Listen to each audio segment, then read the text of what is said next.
밀실 야담을 방문해 주셔서 너무나 감사합니다. 좋아요와 구독은 저에게 큰 힘이 됩니다. 그럼 오늘의 이야기 시작하겠습니다.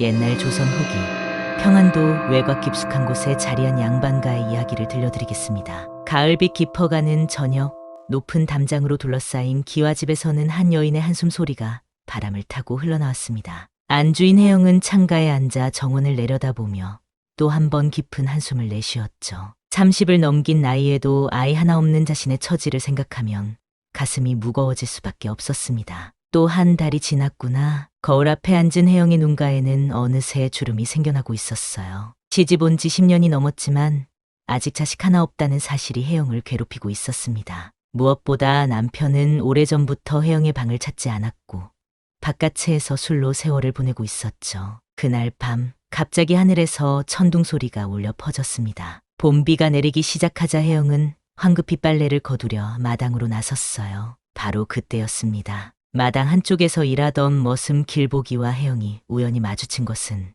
아이고 마님, 제가 거들겠습니다. 길보기는 언제나처럼 순박한 미소를 지으며 달려왔습니다. 25 나이에 어깨는 떡 벌어졌으나 마음은 10살 아이처럼 순수했죠. 마을 사람들은 길보기를 가리켜 바보 머슴이라 불렀지만 혜영은 그런 길보기가 미웠던 적이 없었습니다. 괜찮다, 길보가. 내가 빨래 거둘 일은. 말을 마치기도 전에 갑자기 번개가 번쩍였고 몰란 혜영은 그만 발을 헛디뎌 쓰러지고 말았어요. 순간 길보기가 재빨리 달려와 혜영을 붙잡았습니다. 두 사람의 숨결이 가까워진 그 찰나 혜영은 길보기의 깊은 눈동자에서 자신을 향한 따뜻한 마음을 읽을 수 있었죠.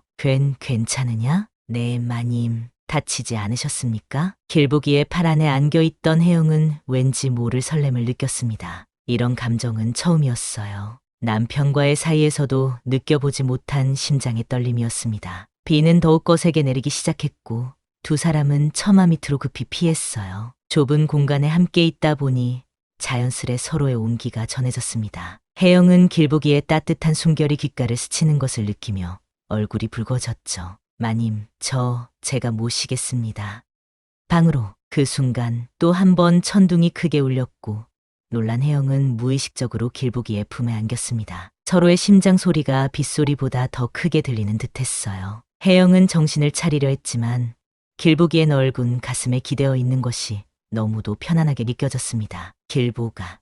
이건 그날 밤 혜영의 방에서는 촛불이 늦도록 꺼지지 않았어요. 비바람 소리에 섞여 두 사람의 숨결이 하나가 되었고 그것은 피할 수 없는 운명의 시작이었습니다. 봄비처럼 차가우면서도 따뜻한 그 밤의 실수는 두 사람의 삶을 영원히 바꿔놓을 예감이었죠. 그날 이후 혜영의 일상은 미묘하게 달라지기 시작했습니다. 아침 일찍 마당을 쓸며 길보기를 바라보는 혜영의 눈빛은 예전과 달랐죠. 길보기가 우물가에서 물동이를 들어 올릴 때면 울퉁불퉁한 팔뚝의 힘줄이 혜영의 시선을 사로잡았습니다. 아이고, 저 사람 왜 자꾸 눈에 밟히는 걸까? 혜영은 스스로에게 속삭였어요. 방 안에 홀로 앉아 술을 놓다가도 창밖으로 지나가는 길보기의 뒷모습이 눈에 들어오면 바늘을 멈추고 한참을 바라보게 되었습니다. 어찌 저리 순한 눈빛을 가졌을까?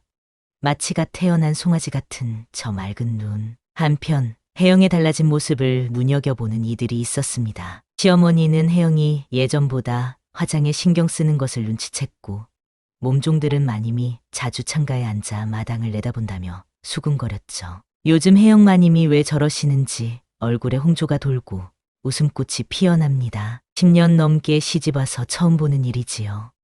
혹시 특히 혜영의 시누이 담비는 날카로운 눈초리로 혜영의 일거수일투족을 지켜보고 있었습니다. 담비는 어릴 적부터 욕심이 많았어요. 오빠가 후사 없이 죽으면 집안 재산이 자신에게 돌아올 거라 계산하고 있었던 담비에게 혜영의 달라진 모습은 마음에 들지 않았죠. 오라비가 저토록 무심한데 혜영 언니는 무슨 바람이 든 걸까?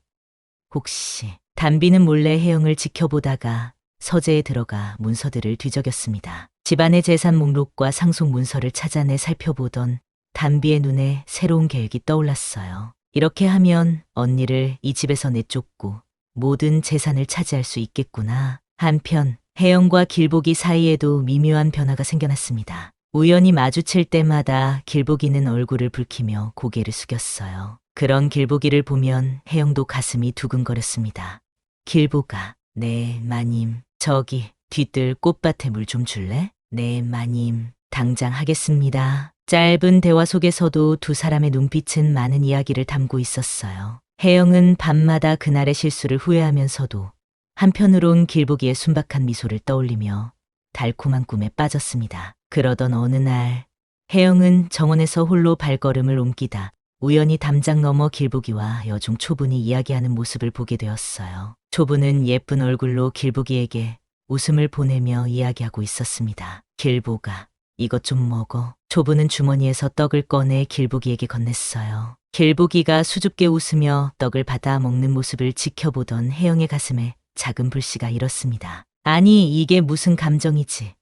설마 내가 길보기를 질투하는 건가? 혜영은 스스로의 감정에 당황했지만 자신도 모르게 초분을 향한 불편한 마음이 자라나고 있었어요. 그날 밤, 혜영은 오랜만에 남편의 방을 찾았습니다. 하지만 남편은 이미 술에 취해 깊은 잠에 빠져 있었죠. 당신, 나를 보고 싶지도 않은가요? 조용히 물었지만 돌아오는 대답은 코 고는 소리뿐이었습니다. 혜영은 쓸쓸히 자신의 방으로 돌아와 밤늦도록 등불 아래 앉아 생각에 잠겼어요. 늦봄의 햇살이 따사롭게 내리쬐던 어느 날 아침, 혜영은 갑자기 찾아온 구역질에 이불을 걷어내고 밖으로 뛰쳐나갔습니다. 이런 증상은 며칠 전부터 시작되었어요. 처음에는 음식이 상했나 싶었지만 날이 갈수록 아침마다 찾아오는 메스꺼움은 혜영을 불안하게 만들었습니다. 마님, 괜찮으십니까? 방문 밖에서 몸종이 걱정스럽게 물었어요. 혜영은 창백한 얼굴로 겨우 몸을 일으켰습니다. 괜찮다. 들어오지 말거라. 그날부터 혜영의 식욕도 달라졌습니다. 평소 입맛이 까다로웠던 혜영이 갑자기 시큼한 장아찌를 찾기도 하고 밤중에 깨어나 배가 고프다며 식은 밥을 찾아 먹기도 했죠. 몸종들은 안주인의 달라진 모습에 의아해하며 수근거렸습니다. 마님이 요즘 음식을 많이 드시네요. 얼굴색도 안 좋으시고. 혹시 이런 이야기가 담비의 귀에 들어갔을 때 담비는 눈을 반짝였습니다. 그녀는 혜영을 지켜보며 무언가 확신하는 듯했어요. 한편 혜영 자신도 자신의 몸에 일어나는 변화를 느끼고 있었습니다. 밤마다 찾아오는 피로감, 갑자기 예민해진 감각들, 그리고 무엇보다 한 달이 넘도록 찾아오지 않는 월경. 설마 이럴 수가. 혜영은 침상에 앉아 두 손으로 얼굴을 감쌌습니다. 만약 정말 아이를 가졌다면 그 아이는 분명. 혜영은 생각만으로도 가슴이 떨렸어요. 결국 혜영은 비밀리에 마을의 관상쟁이를 불러들였습니다. 관상쟁이는 비단 보자기에 쌓이는 자를 받고 혜영의 맥을 짚었어요. 어디 한번 봅시다. 관상쟁이에 주름진 손이 혜영의 손목을 짚는 동안 방 안의 공기는 얼어붙은 듯했습니다. 혜영은 숨조차 제대로 쉬지 못하고 관상쟁이의 표정을 살폈어요.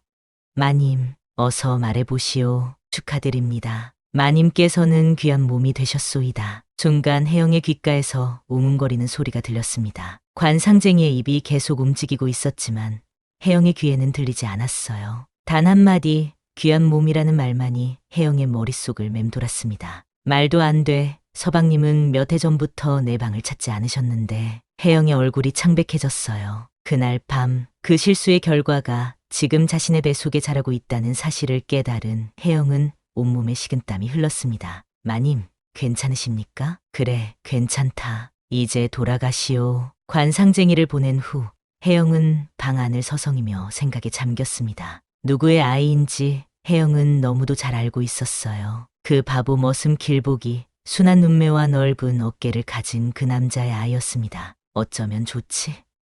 어떻게 해야 하지? 혜영은 밤새 잠을 이루지 못했습니다. 양반가의 안주인이 머슴의 아이를 가졌다는 사실이 알려진다면 혜영은 생각만으로도 온몸이 떨렸어요. 하지만 한편으로는 10년 넘게 바라던 아이를 가졌다는 사실에 기쁨이 밀려왔습니다. 내 피와 살을 나눈 아이, 내 품에 안길 작은 생명. 혜영은 조심스레 자신의 배를 쓰다듬었습니다. 아직은 아무런 변화가 느껴지지 않았지만 그곳에 작은 생명이 자라고 있다고 생각하니 가슴이 뛰었어요. 이튿날 혜영은 길보기를 몰래 불러 안채 뒤뜰로 오게 했습니다. 한적한 오후, 혜영은 길보기를 기다리며 어떻게 말을 꺼내야 할지 고민했어요. 마님, 부르셨습니까? 길보기가 수줍은 표정으로 나타났습니다. 혜영은 길보기의 얼굴을 바라보다가 시선을 피했어요. 길보가, 그날 밤 기억하느냐? 길보기의 얼굴이 순간 붉어졌습니다. 그러나 그의 대답은 혜영이 예상과 달랐어요. 무슨 말씀이신지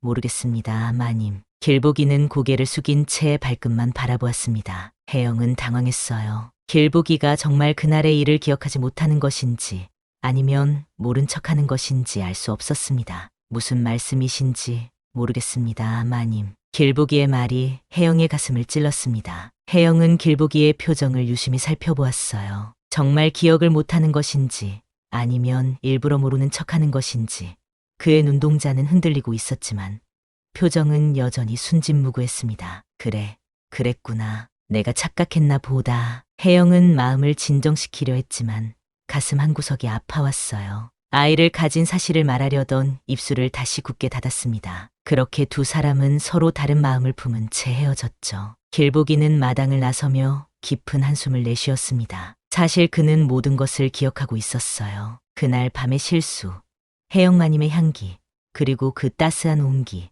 하지만 그는 자신의 처지를 알았습니다. 머슴과 양반마님, 넘을 수 없는 벽이 있었죠. 내가 무슨 생각을 한 거야. 마님과 나는. 길보기는 흙바닥을 발로 차며 씁쓸하게 웃었습니다. 그때 담장 너머에서 여중 초분이 그를 부르는 소리가 들렸어요. 길보가, 잠깐 이리 와봐. 초분은 평소보다 더 화사한 미소를 짓고 있었습니다. 그녀는 길보기에게 몰래 숨겨둔 약과를 건네며 속삭였어요. 이거 어제 주방에서 만든 거야. 아무도 모르게 너 주려고 몰래 챙겨뒀어.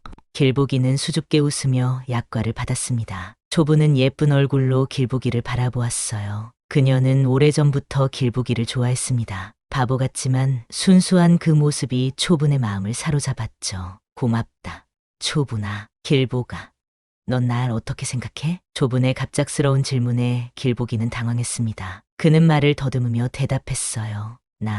나는 초분이가 참 좋은 사람이라고 생각해. 초분의 얼굴에 미소가 번졌지만 길보기의 표정은 복잡했습니다. 사실 그의 마음은 이미 혜영에게 가 있었으니까요. 하지만 그것은 결코 말할 수 없는 비밀이었죠. 한편 이 모든 광경을 몰래 지켜보던 혜영은 가슴 한구석이 아려왔습니다. 길보기와 초분이 다정하게 이야기하는 모습을 보니 괜스레 마음이 쓰렸어요. 내가 왜 이러지?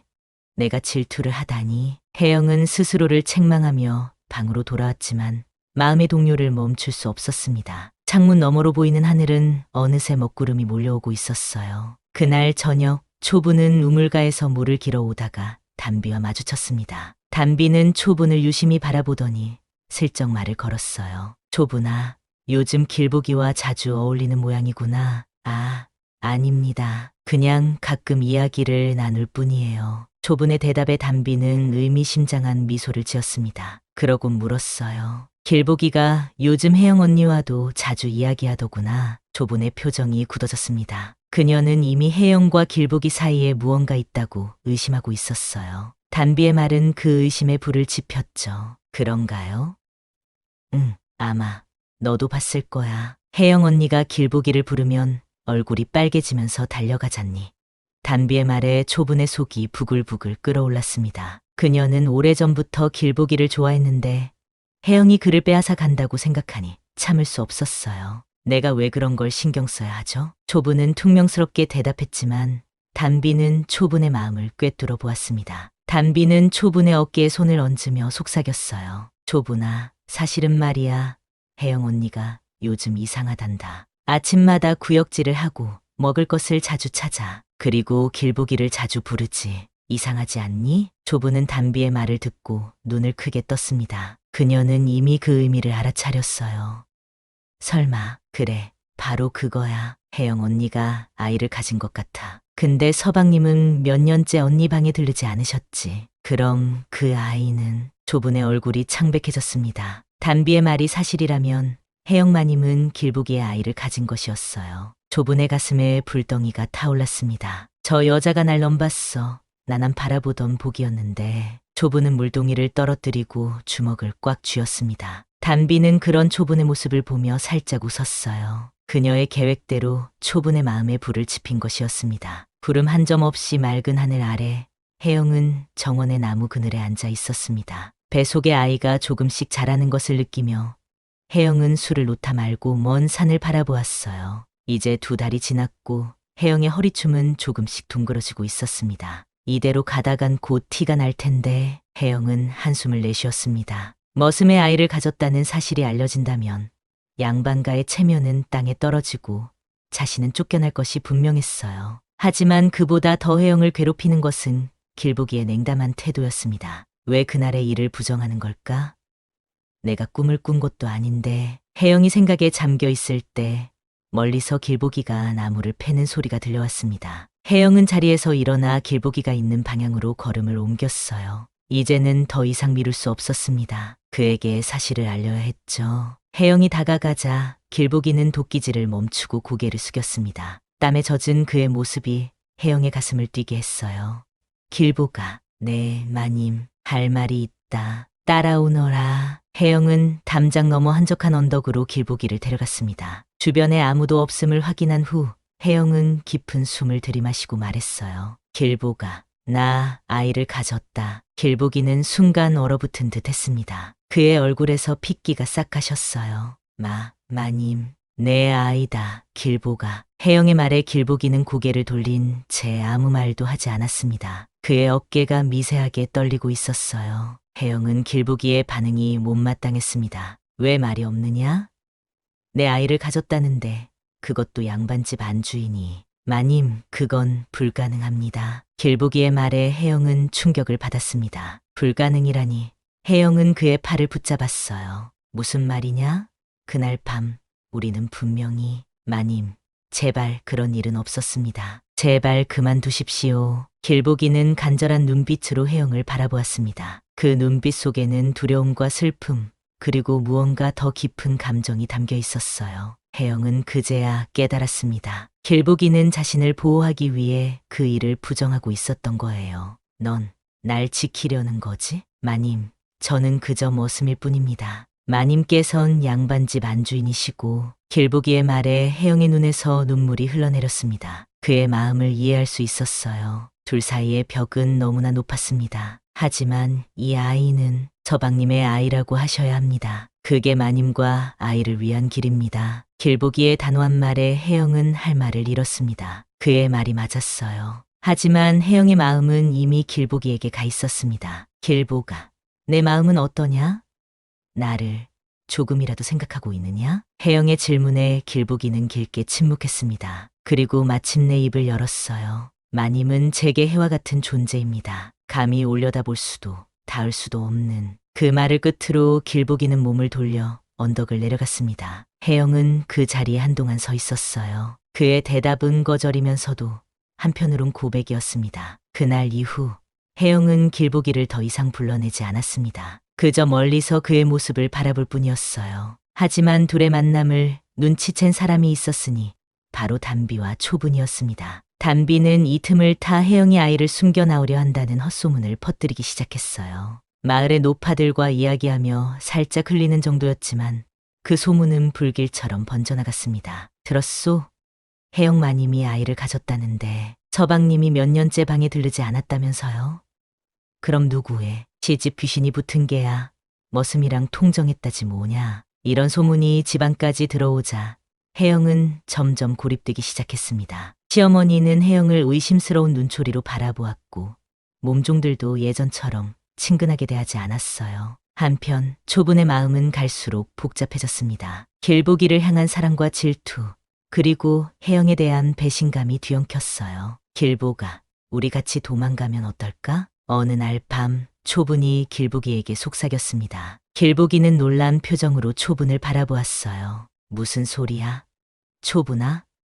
어디로 도망간단 말이냐? 먼 데로 가자. 너와 나 둘이서 새 삶을 시작하는 거야. 길보기는 초분의 제안에 당황했습니다. 하지만 그의 마음 한구석에선 혜영과 이곳을 떠나야 한다는 생각이 자라고 있었어요. 그것만이 혜영을 지킬 수 있는 길이라고 생각했으니까요. 장마철의 끝자락, 밤하늘에 먹구름이 몰려오며 천둥 소리가 울려 퍼졌습니다. 혜영은 방 안에서 배를 쓰다듬으며 창밖을 바라보았어요. 이제 임신 사실이 점점 드러나고 있었습니다. 치마폭으로 가리기엔 배가 너무 불러왔고 허리를 감싸는 버선본도 점점 느슨해져 갔죠. 이제 어떻게 해야 할까? 혜영은 깊은 한숨을 내쉬었습니다. 집안의 시선은 갈수록 따가워졌고 소문은 더 크게 퍼져나갔어요. 하인들조차 등 뒤에서 수군거렸습니다. 한편 길보기와 초부는 그날 밤 도망갈 계획을 세우고 있었습니다. 초부는 몰래 주방에서 식량을 훔쳐 보자기에 싸두었고 길보기는 마음의 준비를 하고 있었어요. 길보가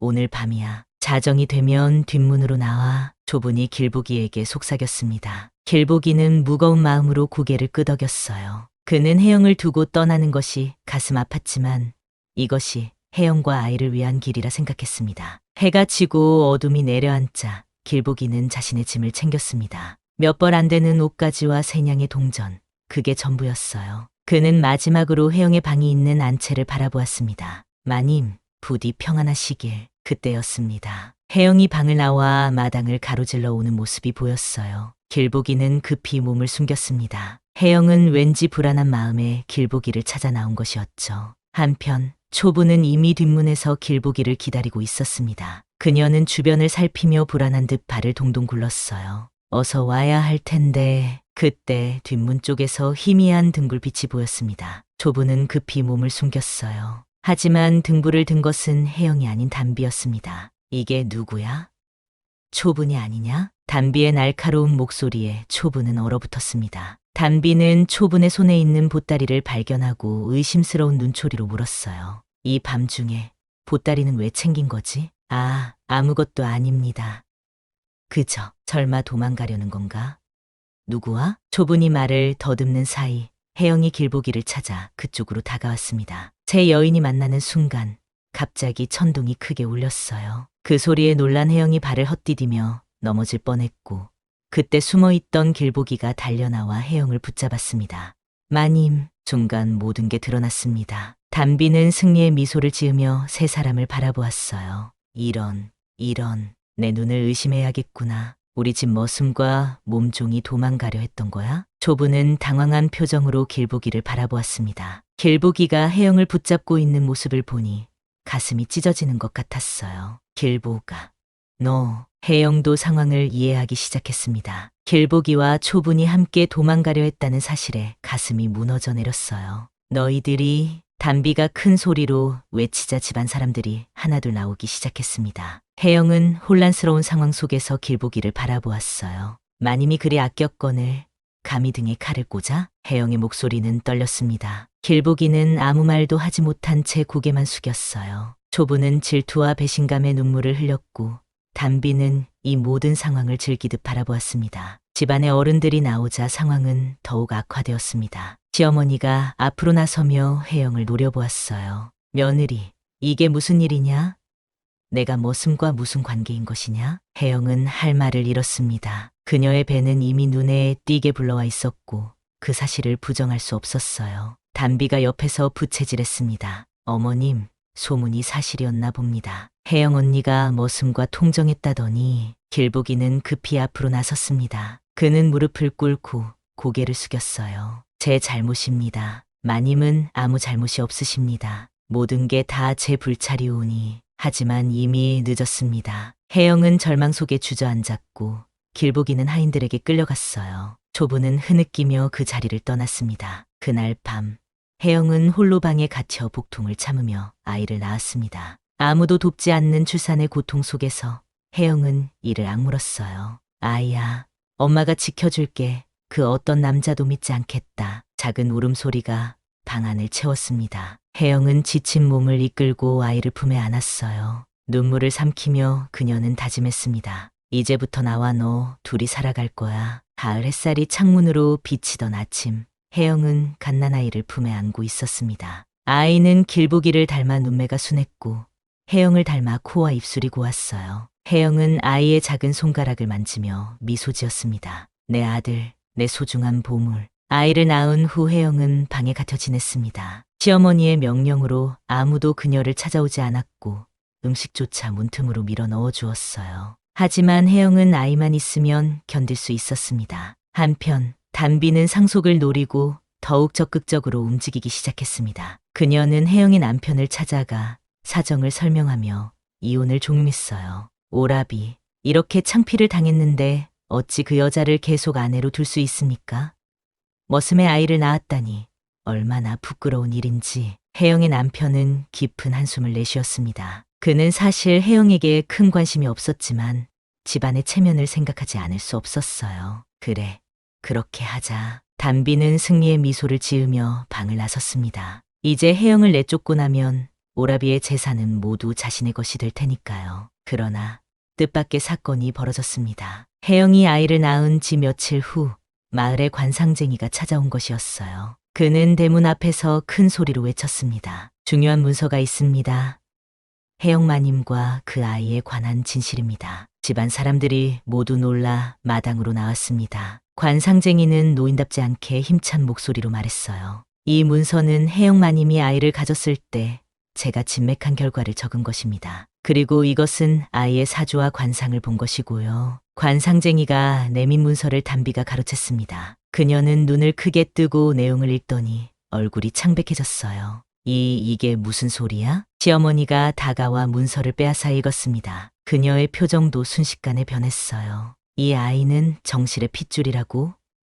어찌된 일이냐? 관상쟁이는 미소를 지으며 설명했습니다. 그의 말에 따르면 혜영이 낳은 아이는 분명 양반의 핏줄이었어요. 아이의 관상과 사주가 그것을 증명했습니다. 이 아이는 귀한 명운을 타고났습니다. 앞으로 큰 인물이 될 것이며 이 가문을 빛낼 것입니다. 그리고 무엇보다 이 아이는 분명 정실마님과 도련님 사이에서 태어난 아이입니다. 담비는 발을 구르며 소리쳤습니다. 그녀는 관상쟁이의 말을 믿을 수 없었어요. 말도 안 돼. 오라비는 몇 년째 혜영 언니의 방을 찾지 않았어. 그 아이는 분명 머슴해. 아가씨, 조심하십시오. 함부로 말씀하시면 화를 입습니다. 관상쟁이의 단호한 목소리에 담비는 말을 멈췄습니다. 시어머니는 관상쟁이의 말과 문서를 다시 살펴보더니 깊은 생각에 잠겼어요. 그대의 말이 사실이라면 내 손자는 귀한 아이인 게로구나. 그렇습니다. 이 아이는 앞으로 과거에 급제하여 높은 벼슬에 오를 것입니다. 가문의 영광이 될 것이니 소중히 여기셔야 합니다. 시어머니의 마음이 흔들리기 시작했습니다. 그녀는 항상 손자를 갖고 싶어 했지만 아들이 후사를 이을 생각을 하지 않아 속상했던 터였어요. 이제 손자가 생겼다는 사실에 마음이 기뻤습니다. 그래, 내 손자라. 담비는 상황이 불리하게 돌아가는 것을 느끼고 급히 말했습니다. 그녀는 마지막 수단으로 길보기를 불러들였어요. 길보기, 너 혜영마님과 무슨 일이 있었지? 실토하거라. 길보기는 고개를 숙인 채 아무 말도 하지 않았습니다. 그는 혜영과 아이를 지키기 위해 침묵하고 있었어요. 이를 지켜보던 관상쟁이가 다시 입을 열었습니다. 그게 어찌 중요하겠습니까? 이미 문서와 아이의 관상이 모든 것을 말해주고 있는데요. 자네는 더 이상 상속에 관여할 수 없네. 담비는 분노에 차 소리쳤지만 시어머니는 이미 마음을 정한 듯했습니다. 그녀는 혜영의 방으로 향했어요. 내 손자를 보자꾸나. 시어머니가 방문을 열자 혜영은 놀란 표정으로 아이를 덮고 안았습니다. 하지만 시어머니의 표정은 예상외로 부드러웠어요. 아가, 내 손자를 좀 보여다오. 혜영은 조심스럽게 아이를 내보였습니다. 시어머니는 아이의 얼굴을 보자마자 미소를 지었어요. 어쩜 이리 귀하게 생겼는지 정말 우리 가문의 피를 이었구나. 시어머니의 말에 혜영은 어리둥절했지만 상황이 자신에게 유리하게 돌아가고 있음을 느꼈습니다. 이제 담비는 더 이상 상속에 관여할 수 없게 되었고 초분 또한 마을을 떠났다는 소식이 들려왔어요. 길보기는 어떻게 되었을까요?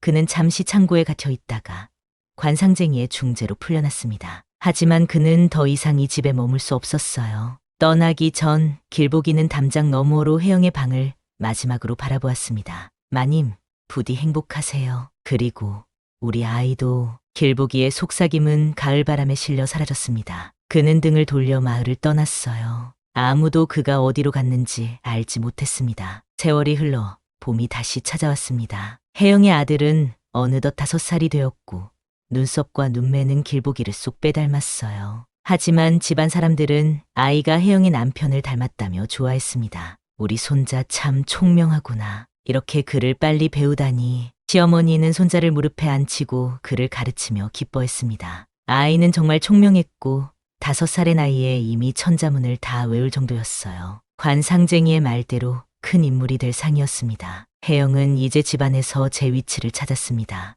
아들을 낳은 어머니로서 존중받았고 시어머니도 그녀를 다시 며느리로 인정했어요. 단비는 결국 다른 마을로 시집가게 되었고 혜영의 남편은 여전히 바깥 일에 관심을 두며 집에 잘 들르지 않았습니다. 그날 저녁 혜영은 아들과 함께 정원을 거닐고 있었습니다. 봄바람이 살랑거리며 복숭아꽃 향기를 실어왔어요. 아들은 나비를 쫓아 뛰어다니다 문득 혜영에게 물었습니다. 어머니, 아버지는 어디 계세요? 혜영은 잠시 말문이 막혔습니다. 아이가 말하는 아버지는 남편을 가리키는 것이었지만 혜영의 마음속에는 길보기의 얼굴이 떠올랐어요. 아버지는 멀리 계시단다. 언제 돌아오세요? 글쎄, 어머니도 모르겠구나. 아이는 고개를 갸웃거리더니 다시 나비를 쫓아 뛰어갔습니다. 혜영은 아들의 뒷모습을 바라보며 미소 지었어요. 그 모습이 길보기와 너무 닮아 가슴이 아렸습니다. 해가 저물기 시작하자 혜영은 아들의 손을 잡고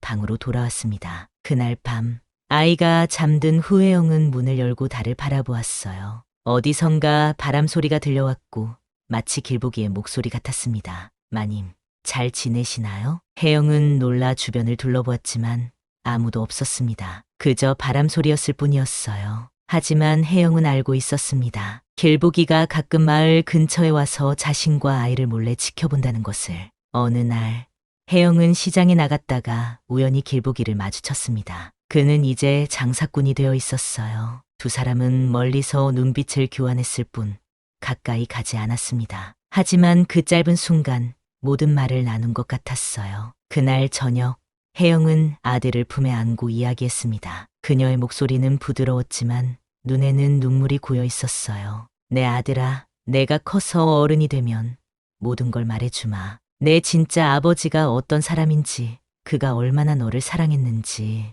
아들은 혜영의 말을 이해하지 못했지만 고개를 끄덕였습니다. 그리고 작은 손으로 혜영의 눈물을 닦아주었어요. 어머니, 울지 마세요. 제가 있잖아요. 혜영은 아들을 꼭 안았습니다. 그녀는 속삭였어요. 그래, 내가 있구나. 넌 나의 전부란다. 달빛이 방 안으로 스며들었습니다. 혜영은 창문 너머로 하늘을 바라보았어요. 별들이 반짝이는 밤하늘 아래 그녀는 다시 한번 길보기를 생각했습니다. 길보가, 넌 나를 배신했지만 널 닮은 이 아이는 내가 지킬 것이다. 아이는 혜영의 품에 안겨 평화롭게 잠들었습니다. 그의 작은 손은 혜영의 손을 꼭 잡고 있었어요. 그 모습을 바라보며 혜영은 미소 지었습니다. 이제 그녀는 이해했습니다. 길보기의 배신은 사실 자신과 아이를 지키기 위한 희생이었다는 것을. 그는 자신의 마음을 숨기고 떠남으로써 혜영과 아이가 양반가에서 존중받으며 살 수 있게 해준 것이었어요. 고맙다, 길보가. 혜영의 속삭임은 봄바람에 실려 멀리 아마도 길보기가 있을 그곳으로 향했습니다. 그리고 그날 밤 혜영은 오랜만에 편안한 잠을 이룰 수 있었어요. 세월은 흘러갔고 아이는 자라 훌륭한 선비가 되었습니다. 그리고 어느 날 과거에 급제한 아들이 어머니를 찾아와 물었을 때 혜영은 마침내 모든 진실을 말해주었습니다. 아들은 잠시 충격을 받았지만 이내 어머니를 이해했어요. 어머니, 제 아버지 한번 뵙고 싶습니다. 그리하여 모자는 길보기를 찾아 나섰고 마침내 그를 만날 수 있었습니다. 길보기는 이제 나이가 들어 머리가 하얗게 새었지만 여전히 순한 눈빛은 변함이 없었어요. 아버님, 아들이 길보기 앞에 무릎을 꿇자 길보기의 눈에서는 눈물이 흘러내렸습니다. 그리고 혜영도 눈물을 참지 못했어요. 우리 아들이 이렇게 훌륭하게 자랐구나. 세 사람은 말없이 서로를 바라보았습니다. 그들의 눈빛 속에는 오랜 세월의 아픔과 사랑, 그리고 이제야 완성된 가족의 모습이 담겨 있었어요. 봄바람이 불어오며 새로운 시작을 알렸습니다.